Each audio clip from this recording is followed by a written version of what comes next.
Mondial Sport, leader de l'équipementier au Sénégal, revient avec des offres défiant toute concurrence. Donc déstockage, 3 blousons à 30 000 francs, 2 blousons 25 000, un blouson ou bien un sous-vêtement à 15 000 francs. Ensemble Lacoste, 15 000 francs. Concernant les maillots, maillot plus flocage plus masque, c'est à 10 000 francs CFA. Maillot plus flocage, c'est à 10 000 francs. Le masque est offert. Contactez le 77 059 99 84 avec Mondial Sport. Terminons l'année en beauté.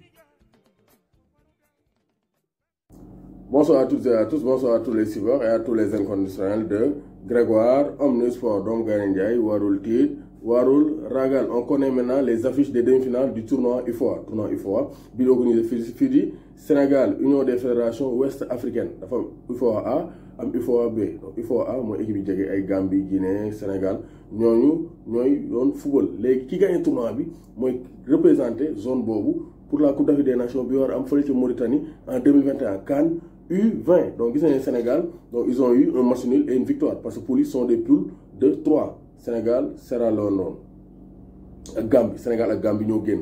Benn poule bi c'est la Guinée-Conakry moo génn ak Guinée-Bissau. Donc demi-finale dafa nekk Sénégal ce vendredi le 27. Sénégal moo joué deuxième heure à 19h30. Donc on aura le Sénégal face à la Guinée-Bissau. C'était comme les matchs donc des éliminatoires bis repetita Sénégal Guinée-Bissau.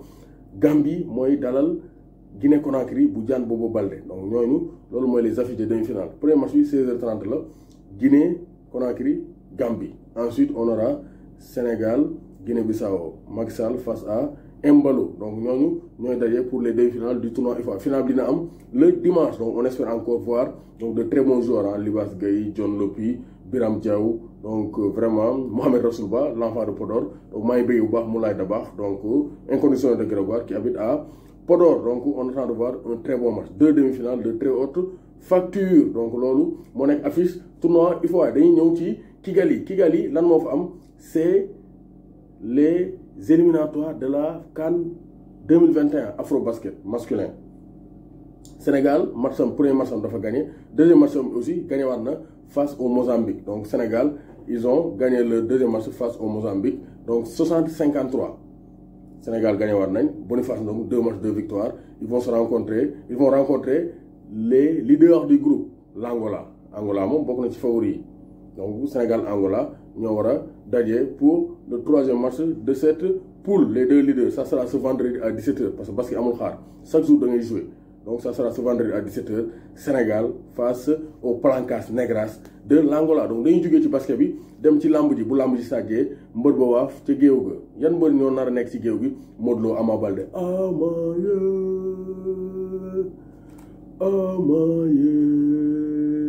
Mook le Roc des Parcelles Assainies, Modou Xarañ Lo.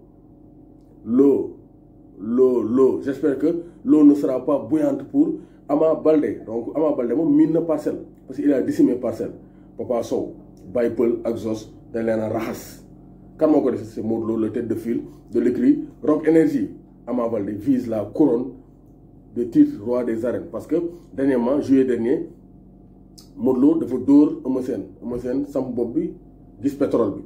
Modou Lo gagné le titre de roi des arènes. Cette fois-ci Modou Lo moo war a day Ama Baldé mais combat bi dafa xaw tax suuf parce que lii na ko laay moo ki woon ñu jàpp ko yóbbuwaat ko prison justice topp ko moo tax actuellement war nañ cee leeral.net. moo tax Modou Lo day am conférence de presse ce vendredi à la place de Souvenir si corniche bi pour éclaircir pour mën a ñu pose quelques questions mu leeral ndax jot na avance ndax jot na acompte pour son probable combat, pour son éventuel combat ak Ama Baldé. Parce que combat boobu amateur yi ñoo ko laaj ñoom ñaar dayoon nañ mbapat Modou Xarañ Lo defal ko bagage te Ama Baldé fàttewul defet boobu moo tax Ama dafa bëgg laver cet affront pour mën a daan jël bu set wecc Modou Lo. Parce que Ama Baldé nee na mafia bi ku ci bokkul xiir bi da lay dal te Modou Lo nee na ko man yàgg naa yor xiir boo ñëwee dama lay defal bagage. Dugg naa Pikine duggati naa fa donc daan naa Eumeu Sène donc Ama Baldé il veut venger son grand frère et se venger lui-même. Donc ne nekk combat bu neex a neex donc rencontre avec les managers donc amoon na ci talaata bi pour xool na lay harmoniser parce que Bira Sène dafa ñëw pour apaiser le climat.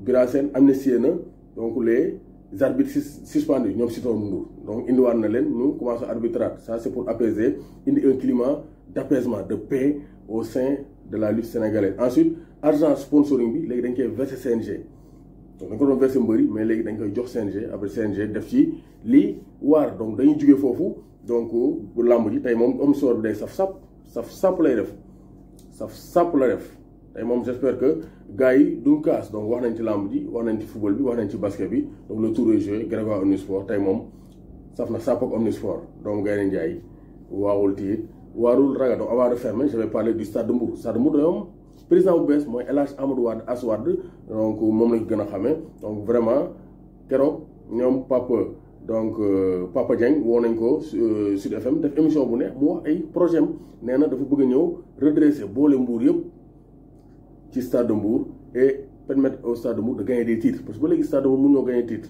final nañ face au Jaraaf sous la houlette de Abdoulaye Sarr Jaraaf nax ñu gagner ñu mais depuis lors Stade de Mbour mosu ñoo jël championnat du Sénégal donc senior Ligue 1 mosu ñu koo jël te nee na il va tout faire pour fédérer les cœurs à Mbour autour du Stade de Mbour et jéem a donc jéem a lijjanti stade boo xam ne Stade de Mbour dina fa mën di recevoir soit ay Joal soit Sandiara comme ça ñu ñëpp sentir ne biir Mbour lañ bokk Mbour ñëpp a ko bokk donc il veut fédérer et il veut réconcilier les cœurs parce qu'il y avait des tensions sous l'ère Salif Samb. Il veut tout refaire donc pour mën a donc permettre à Mbour d'émerger sportivement pour mën a triompher dans le championnat national. Donc maa ngi bëggee bu baax Mohamed Faye l'homme de Caravane maa ngi lay bëggee di la bëggee